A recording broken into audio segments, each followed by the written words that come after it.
Assalamualaikum warahmatullahi wabarakatuh, Lur. Kali ini kita akan memperbaiki kolam terpal untuk ikan yang kemarin kita bongkar, dan ini adalah terpal mota yang jaminannya itu 20 tahun ya kalau terpal kayak gini.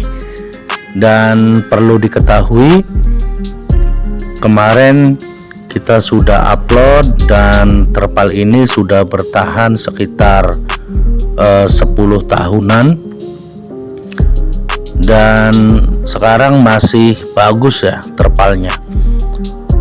Mungkin rangkanya ini sudah patah-patah dan kita mau memperbaiki, kita lem dulu, dan kalaupun masih kurang kuat nanti kita akan kencangkan dengan tali atau kawat. Dan terpal mota ini juga kekuatannya sangat kuat sekali apabila terkena air ya. Jadi kalau terkena panas terus-terusan nggak ada airnya, mungkin terpal ini nggak akan kuat dan nggak bisa tahan lama. Dan ini kita sudah memperbaikinya, kita tinggal memasangnya. Dan untuk memasangnya ini kita harus hati-hati juga, harus sesuai dengan lingkaran terpalnya. Maka dari itu kita harus bisa menyesuaikannya, dan caranya cuma dilipat saja. Ini prosesnya kayak kita membuka ban motor, guys. Jadi kita satu-satu, dan ketika kita masukin ban motor kan ke peleknya, kita masukin sedikit-sedikit sebelah-sebelah gitu. Nah, di terpal kolam yang bundar ini juga sama.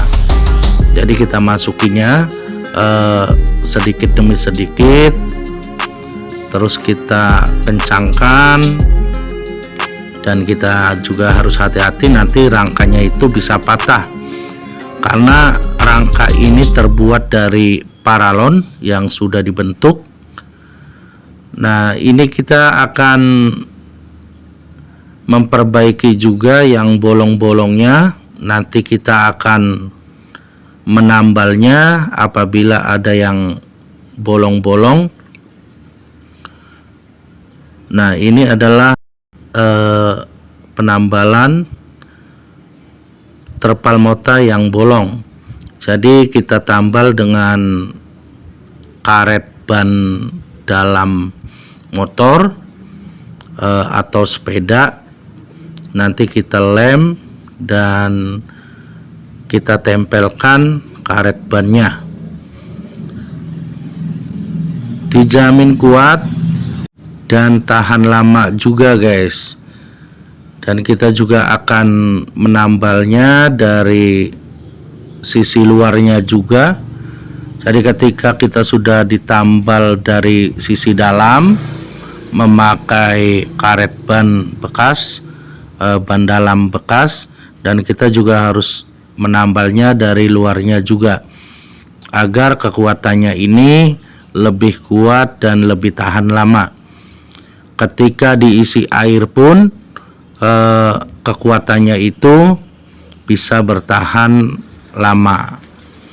Maka dari itu teman-teman yang mempunyai terpal seperti ini atau kolam ikan yang seperti ini, ketika ada yang bolong, ada yang sobek, maka ditambalnya itu pakai karet ban dalam yang bekas ya. Kita sesuaikan ukurannya dan kita tambal di situ pakai lem. Dan sekarang kita akan mencucinya dulu karena di bawahnya ini masih kotor. Nanti kita isi sekitar 10% dari volume di terpal ini. Kita juga akan mencucinya. Terus ini juga nanti kita akan buang lagi airnya dan kita jemur agar kotoran-kotoran atau amoniak yang dulu pernah terpakai di ikan, kotoran ikan itu akan kering dan nanti kita isi lagi airnya. Kalau sudah kering kita isi airnya dengan full seperti air tandon agar bakterinya bisa terkumpul di situ dan plankton juga sudah berkembang biak, maka kita siap untuk menanam bibit ikan. Karena ketika kita menanam bibit ikan itu airnya masih baru atau baru kita isi terus langsung kita tanam bibit ikan, itu kurang bagus guys. Jadi harus ada tandon dulu.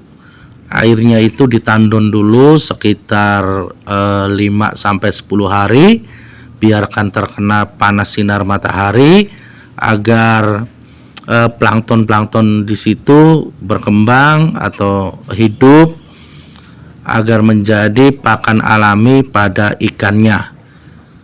Maka dari itu teman-teman juga harus memperhatikan di samping pakannya pakai pakan pelet atau pur, teman-teman juga harus bisa mengekstrak pakan-pakan alaminya juga.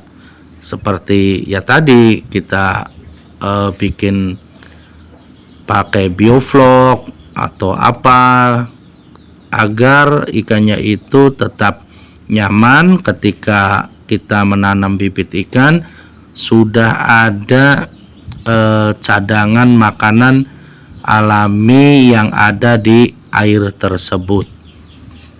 Oke teman-teman, mungkin itu saja. Akhirnya kami pamit mundur dan nantikan video selanjutnya. Kita akan menanam bibit ikan dan akan kita rilis juga, kita review. Maka dari itu teman-teman yang belum